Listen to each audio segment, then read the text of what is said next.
Vamos a ver si tengo... Muy bien, dicen que está siendo grabada la reunión. Creo que tengo que darle continuar, ¿verdad? Muy bien. Esa muchacha siempre interrumpe. Quiero saber si está la opción para poder compartir pantalla. Espero que sí. Vamos a ver. Sí, ahí está. Muy bien. Quiero invitarles ahí a la cartita de Pedro. De Pedro capítulo 1, versos 13 al 19. Y según mi agenda, nos volvemos a ver el domingo. Así que este es un preludio de lo que seguirá el domingo. Entonces vamos a dejar así expectantes para el día domingo también, sin perder contacto lo que hoy podamos ver. Primera de Pedro, capítulo 1, versos 13 al 19. Son textos muy conocidos, hermanos, pero son palabras que también ya hemos escuchado, no son extrañas, pero que creo el Señor quiere decirnos algo hoy y decírmelo a mí, otra vez, recalcármelo a mí, animarme a mí. Él lo ha hecho a través de esta palabra y quiero compartir ese ánimo, ese aliento que el Señor me ha dado a mí. He puesto como un título, un pequeño título, queremos verlo de esa forma, llamamiento a una vida completa en el Señor.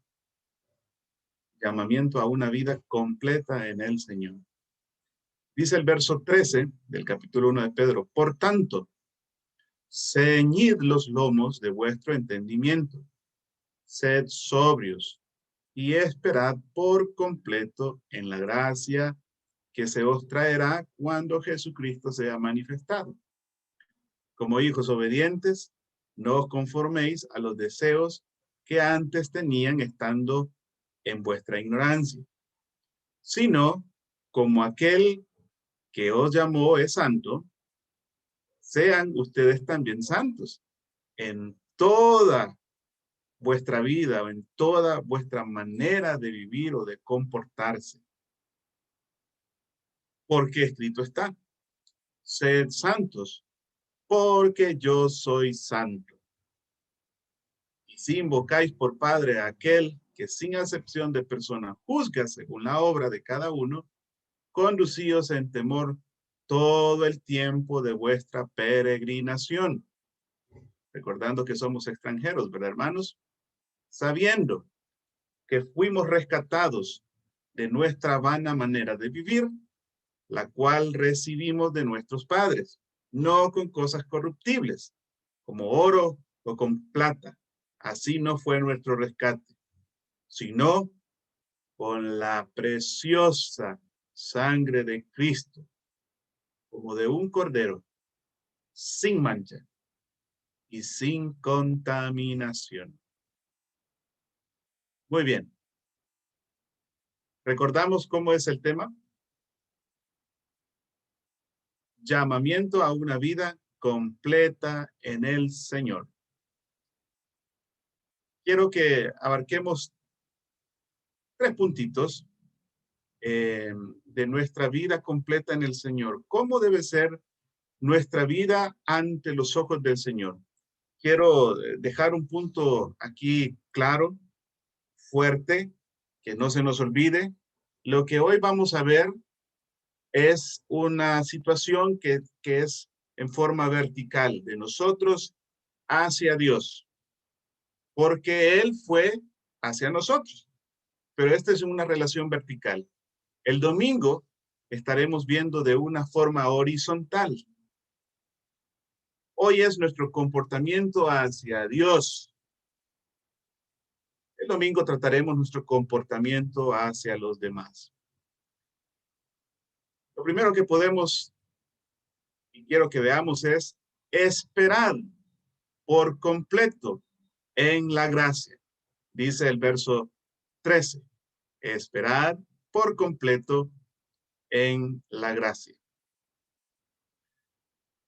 Otras versiones lo traducen correctamente. Pongan toda su esperanza en la salvación inmerecida.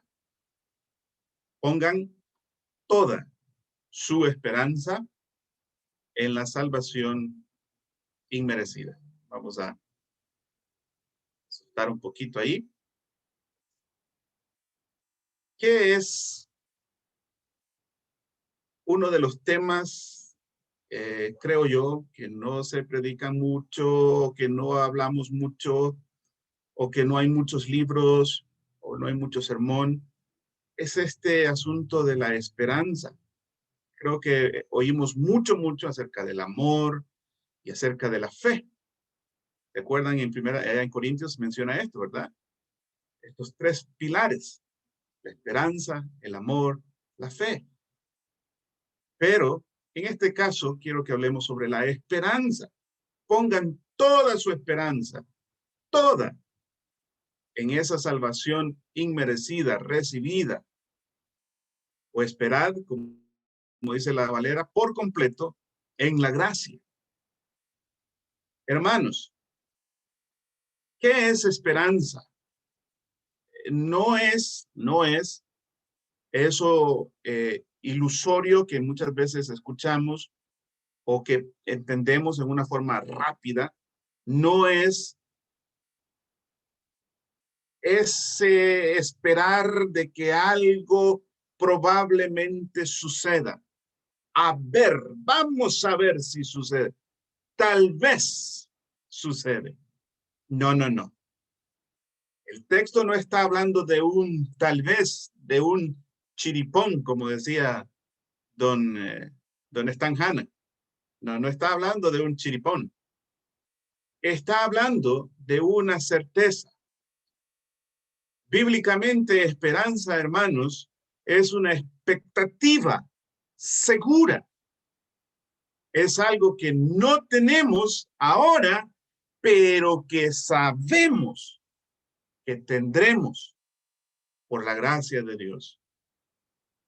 Así que la esperanza se convierte en la actitud del cristiano en cuanto al futuro. Mire lo que dice Romanos capítulo 8 y verso 24. Porque en esa esperanza fuimos salvados. Pero la esperanza que se ve ya no es esperanza. ¿Quién espera lo que ella tiene? Nuestra esperanza es aquello que no vemos, pero que sabemos tendremos. Esa es nuestra esperanza. La esperanza en el Señor.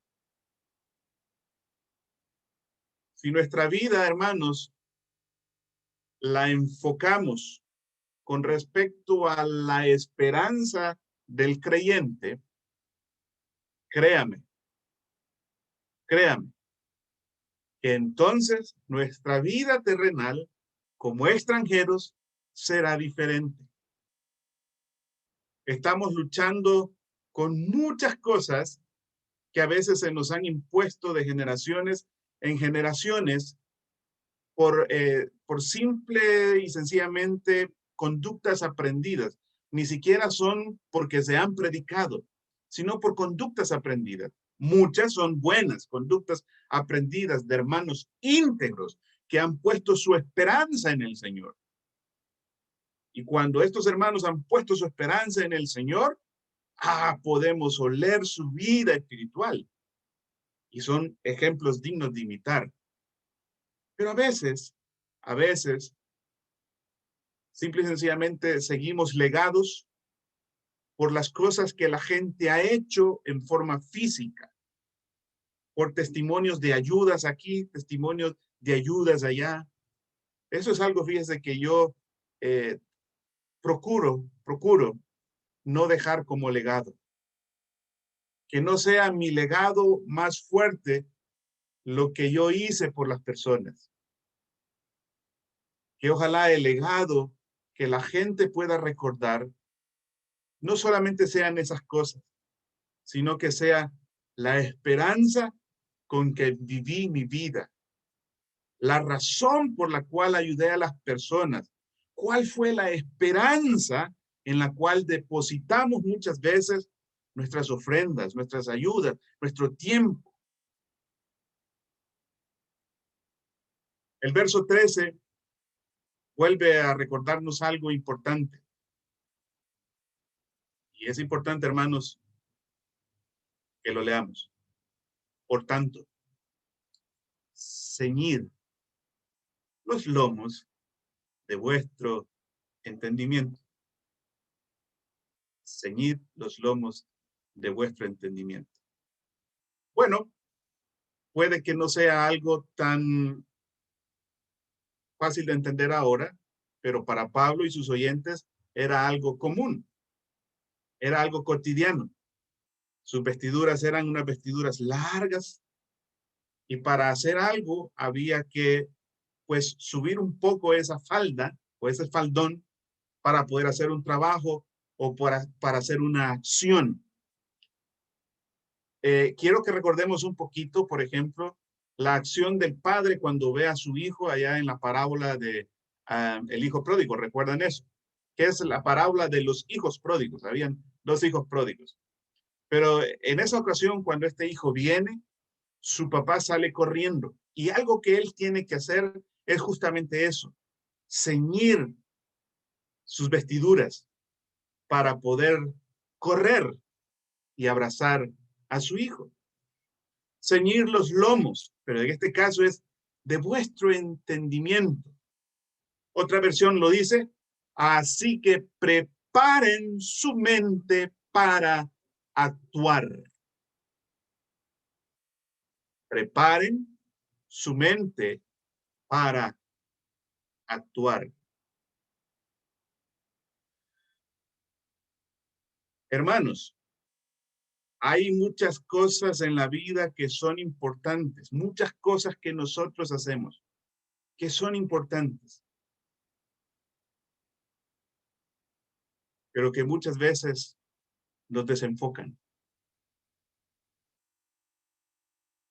Muchas veces, incluso sirviendo al Señor en la obra del Señor, yo he encontrado que en mi propia vida y a veces en otras vidas he notado que se invierte mucho tiempo en la obra del Señor y muy poco tiempo en el Señor de la obra.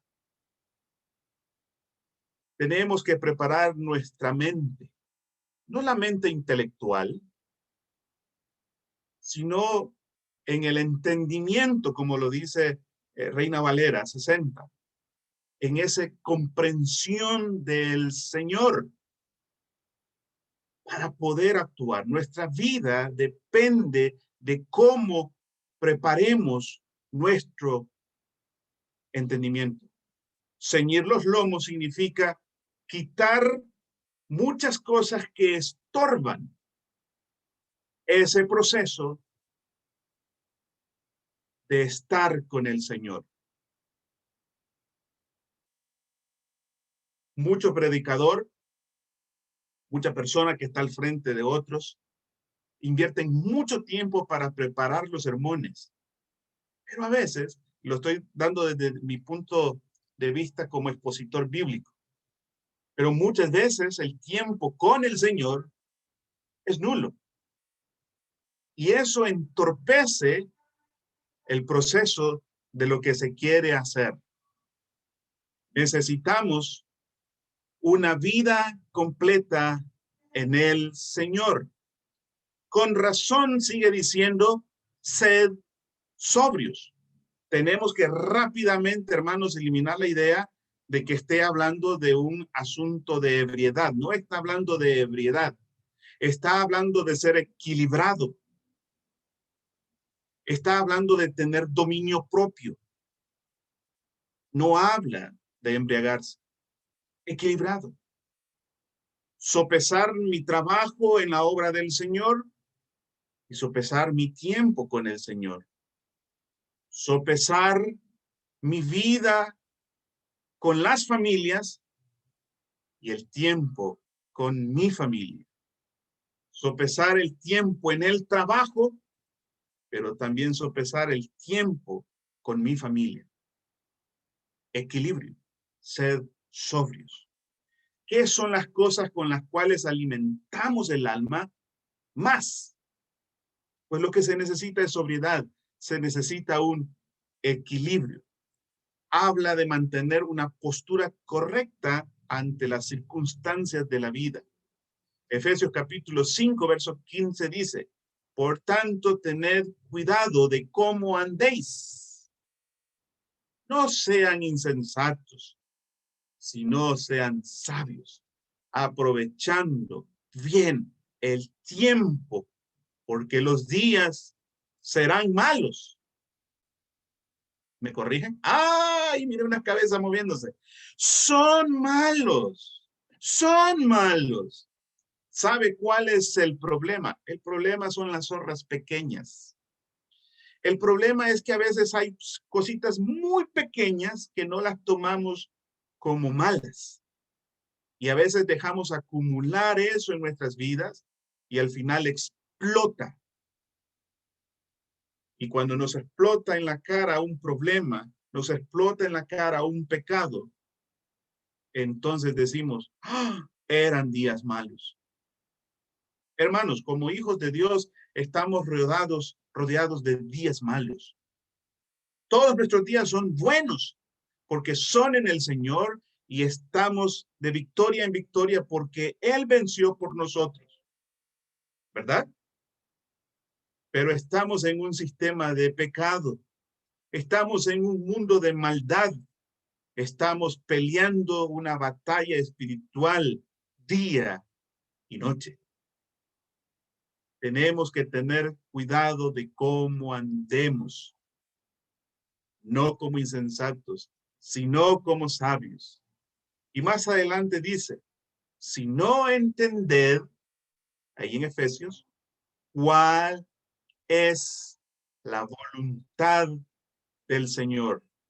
Quien no hace eso dice que es necio. Necio. Y volvemos entonces a 1 Pedro. Por tanto, ceñid los lomos de vuestro entendimiento.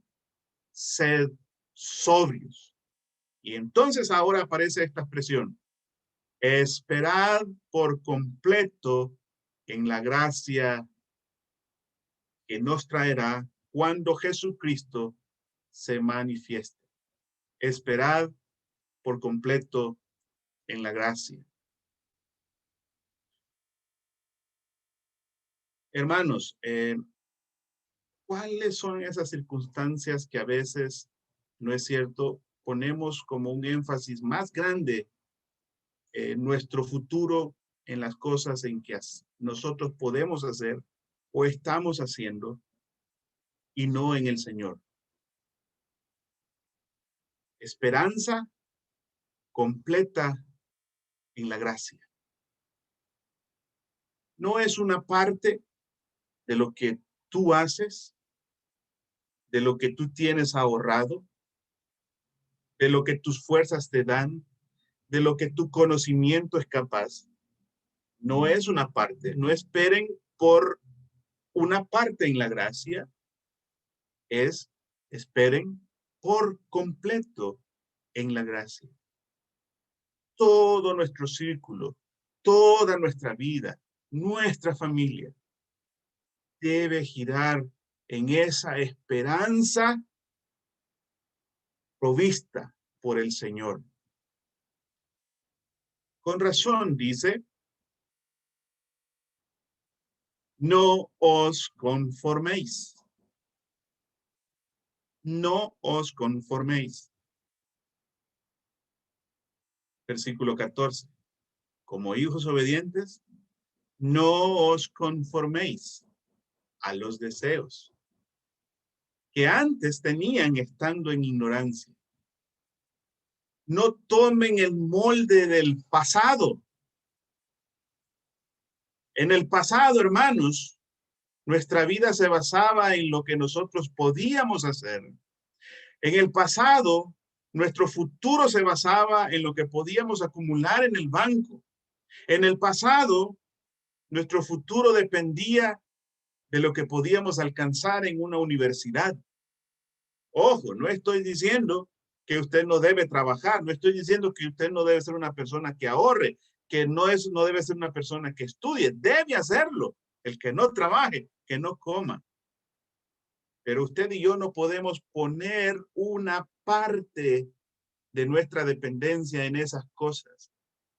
Toda nuestra vida completa debe estar en el Señor. Y aquí me gustaría que usted apunte esto. ¿Por qué no debo conformarme a ese modelo pasado?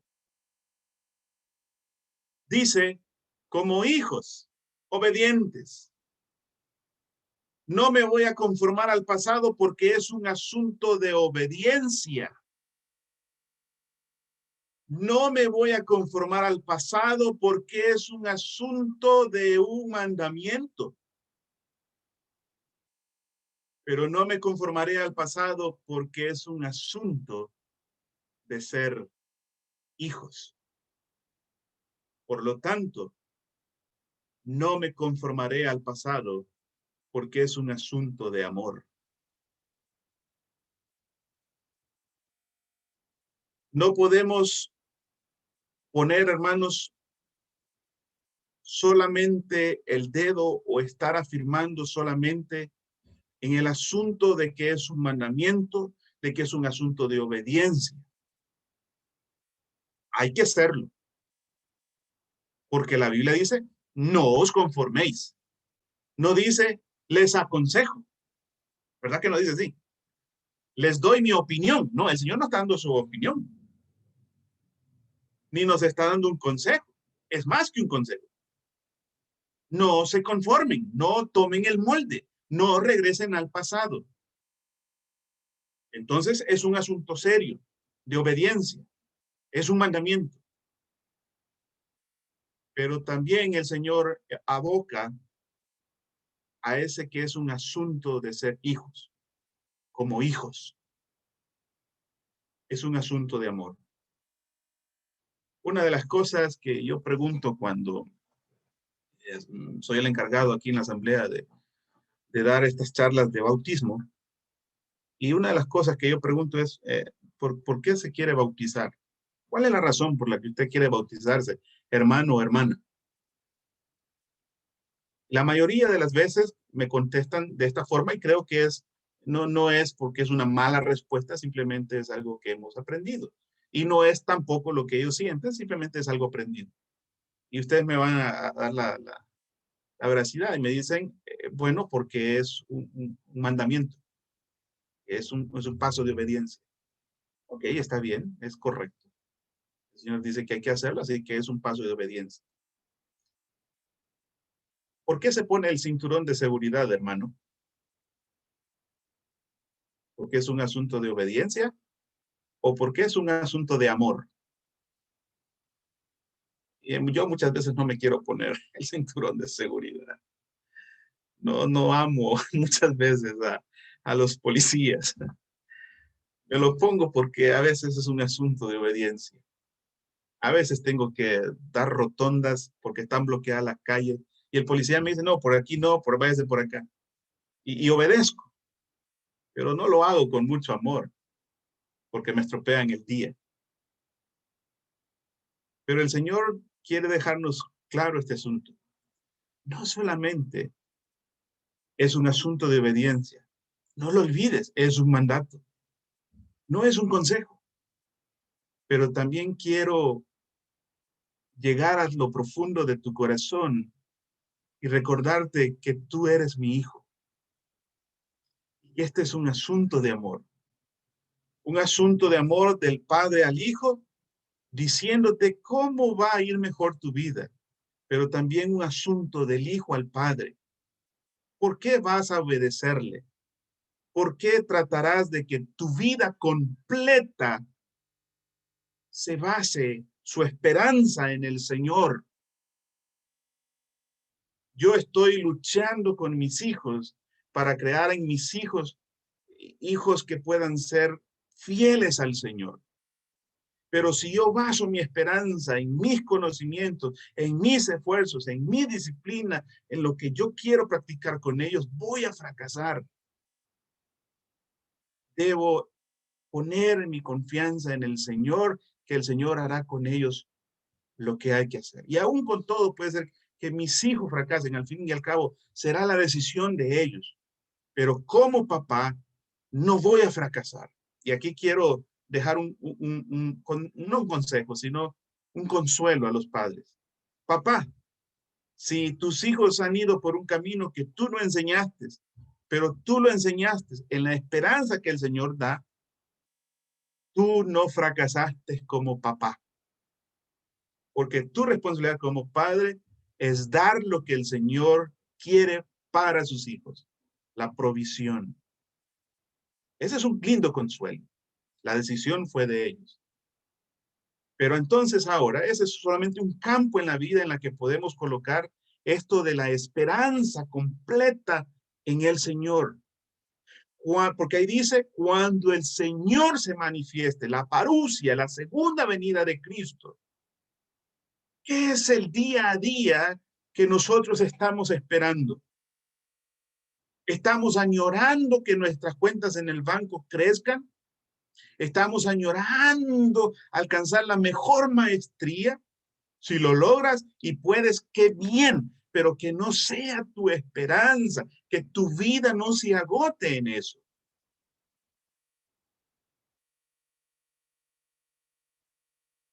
Que nuestra visión sea ver a Cristo regresar de nuevo.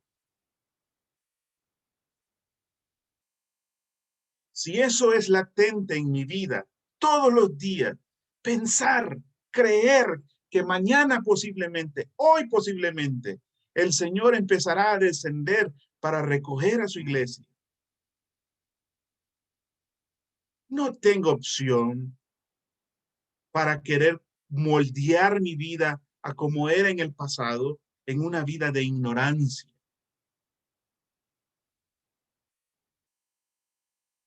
Avanzamos, hermanos.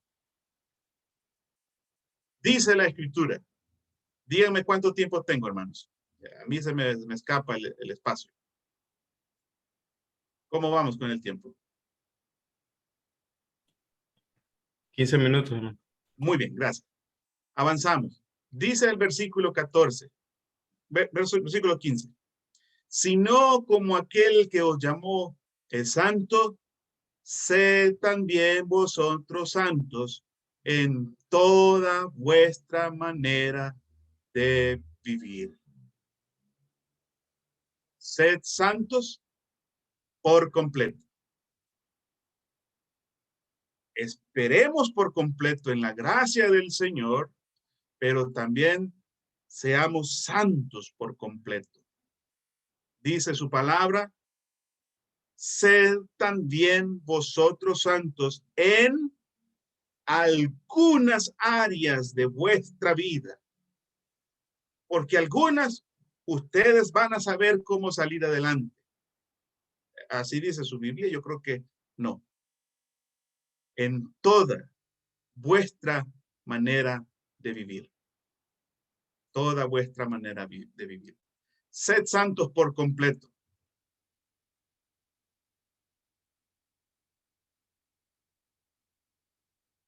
¿Cómo es esto de ser santos por completo?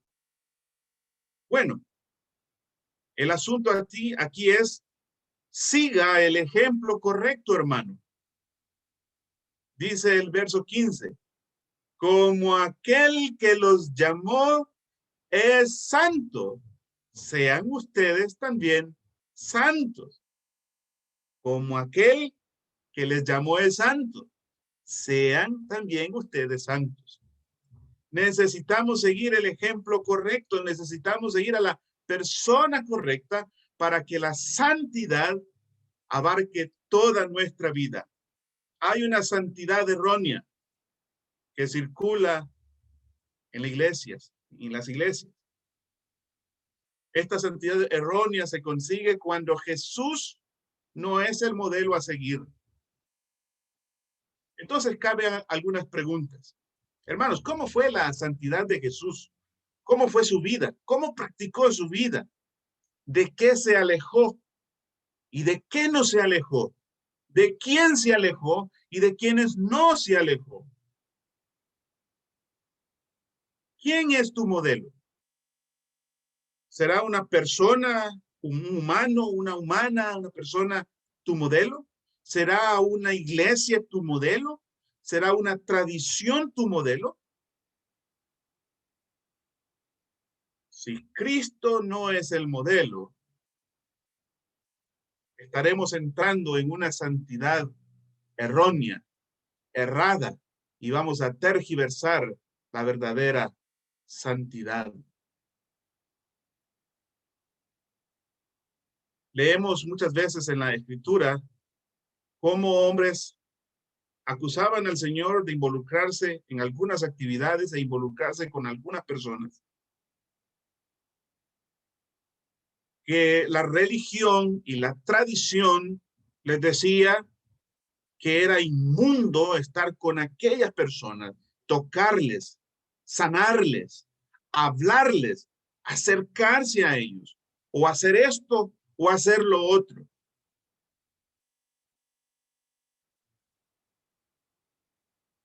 Es bien difícil, hermanos, pero a la vez es bien fácil. Parece contradictorio. Es bien difícil tratar de seguir la verdadera santidad cuando nos apoderamos de algo tradicional y nos da temor de romper con una tradición.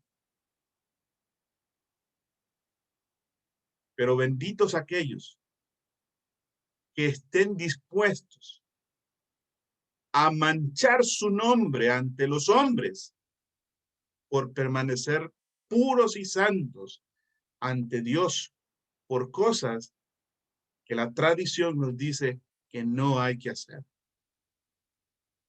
Pero ¿cómo puedo entonces saber qué es tradición y qué no es tradición? Vuelva a Jesús. Vuelva a Jesús. Porque el Señor Jesús es el que nos dice qué es la santidad. Veamos los pasos que el Señor Jesús dio. Veamos dónde Él estuvo. Veamos cómo Él actuó. Y sin temor, entonces es fácil saber qué es la santidad. Pero como les digo, es difícil. Es difícil cuando nos quedamos cerca de la cultura. Yo he escuchado historias de muchos hermanos que han sufrido vituperios de su propia iglesia por querer hacer algo que tradicionalmente no se hace, pero que evoca a la santidad, evoca a los pasos del Señor. Y este es un desafío personal que cada uno de nosotros debe seguir. El verso 16 dice, porque escrito está, sed santos. No porque la tradición lo dice, no porque la iglesia lo practique. Ojo, aunque la iglesia lo practique y que lo que la iglesia practique sea santo, no debe ser, escuche bien, aunque sea correcto lo que una iglesia practique, no debe ser el guión a seguir para definir la santidad. Debe ser él, porque yo soy santo. Yo soy el ejemplo a seguir para que tú seas santo. Y otra vez más, apunte, hermano, sed santos. Es un asunto de mandamiento. Es un asunto de obediencia. Pero también es un asunto de amor. Dice el verso 15, como aquel que los llamó. Es un asunto de amor. ¿A quién llamó el Señor a esta santidad? ¿A los santos? No. Me llamó a mí, un impío, un pecador, uno que no tiene ni la más mínima idea de lo que era la santidad, uno que estaba alejado completamente de esta área. Él me llamó para que yo sea su hijo, su escogido, Y ahora Él me da un mandamiento, no es una oferta, no es una observación, es un mandamiento, es un asunto de obediencia.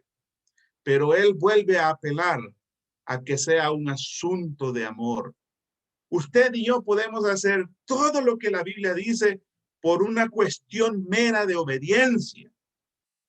Pero eso no va a agradar al corazón del Señor si usted no lo hace por amor a Él.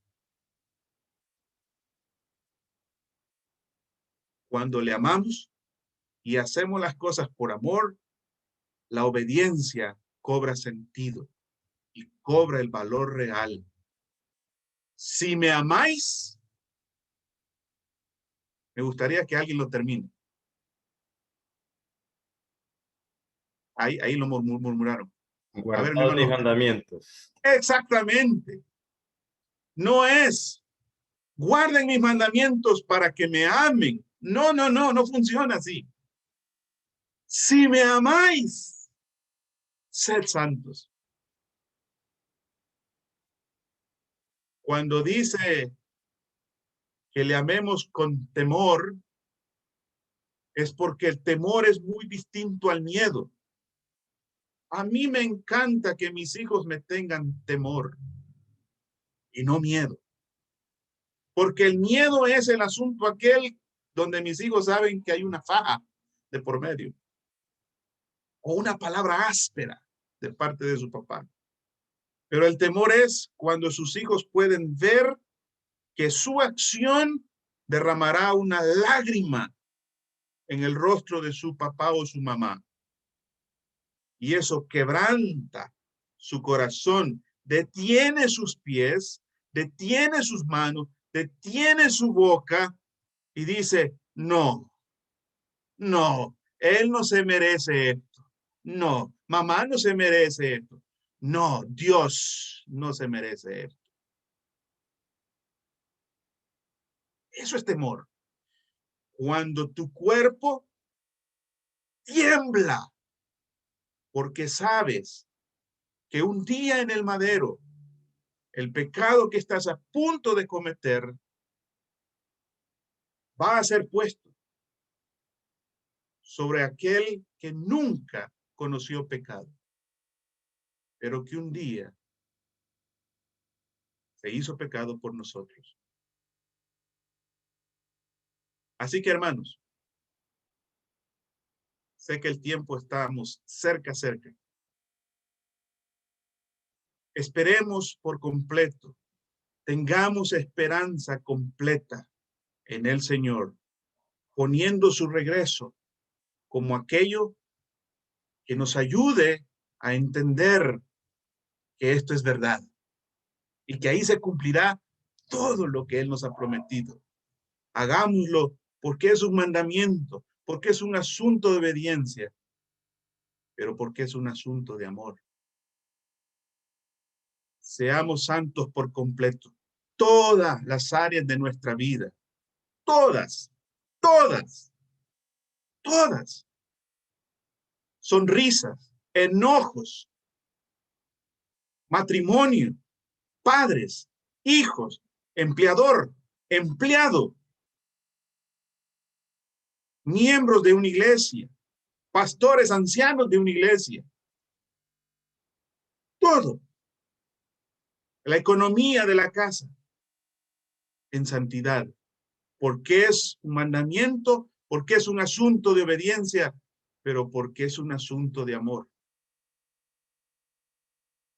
Pero también dice, conducíos con temor a tiempo completo. Esperanza completa en Él. Santidad completa para Él. Conducción de nuestra vida a tiempo completo por Él. Conducirse, hermanos, no es lo mismo que manejar. Escuche bien. Conducir no es lo mismo que manejar. En las calles hay muchos que presumen que saben manejar. Y sí, saben cómo hacer todos los movimientos de palanca y todo de su carro. Y lo hacen muy bien. Pero no se saben conducir. Manejar es un asunto mecánico. Conducir es un asunto de sabiduría y de mucha humildad. Conducirse tiene que ver con estar alerta todo el tiempo. Manejar es un asunto que se hace de forma mecánica. Ni sabe usted, ni sé yo cómo a veces hacemos un cambio, cómo frenamos, a qué hora metimos de clutch. Es algo que ya está aprendido. Pero para conducirse en la vida, tenemos que estar alertas. Siempre. Es algo pensado. Es algo que requiere sabiduría. Dice la palabra del Señor. Y volvemos ahí entonces al texto. Y si invocáis por Padre aquel que sin acepción de persona juzga según la obra de cada uno, conducíos en temor todo el tiempo de vuestra peregrinación, sabiendo que fuimos rescatados de nuestra forma vana de vivir, la cual es una herencia. No fuimos rescatados con cosas corruptibles, como oro o con plata. Fuimos rescatados con la preciosa sangre de Cristo, como la de un cordero, sin mancha y sin contaminación. Conducir requiere humildad y requiere sabiduría. Sé sabio. Sé sabio. Sabe que Dios es tu Padre. Un Padre que juzga. Sábelo. Sabe que fuiste rescatado. Sabe que tu rescate no tiene precio. No tiene comparación. Sabe, recuerda, hermano, que Cristo fue tu rescate. Sé sabio. Sé humilde. Conducirse es un asunto de obediencia. Conducíos. No es una observación. Es un mandamiento. Así que es un asunto de obediencia. Pero también es un asunto de amor. Dice el verso 17. Y si invocáis por Padre, y si invocáis por Padre, es un asunto de amor. Podemos acercarnos a Dios ahora como a Padre, como un hijo a un Padre. Y si nos acercamos a Él, debemos ser sabios. Debemos entender, hermanos, que a ese Padre muchas veces lo hemos relevado a ese papá que nos da todo. Y no es así. Él es un Padre. Pero como un Padre que juzga, Él sabe lo que tiene bien para nuestra vida, bienestar para nuestra vida. Sabe qué cosas darnos, sabe qué cosas retenernos, sabe qué cosas deben esperar. Pero tú y yo debemos entender que llegará el momento en el cual también pedirá cuentas de lo que nosotros hemos hecho con nuestro tiempo.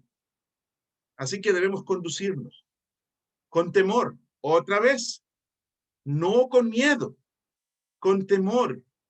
Nuestra dirección y nuestros pasos se verán afectados en la medida en que conozcamos a nuestro Señor. Y cada vez que le conozcamos mejor a Él, le amaremos aún más y sabremos qué cosas producen una sonrisa en su rostro y qué cosas producen una lágrima en sus ojos. Por tanto, ceñid los lomos de vuestro entendimiento. El entendimiento debe ser en el Señor Jesús. Así que, hermanos, para cerrar, esperad por completo en la gracia. Sea santo por completo. Condúzcase con temor a tiempo completo.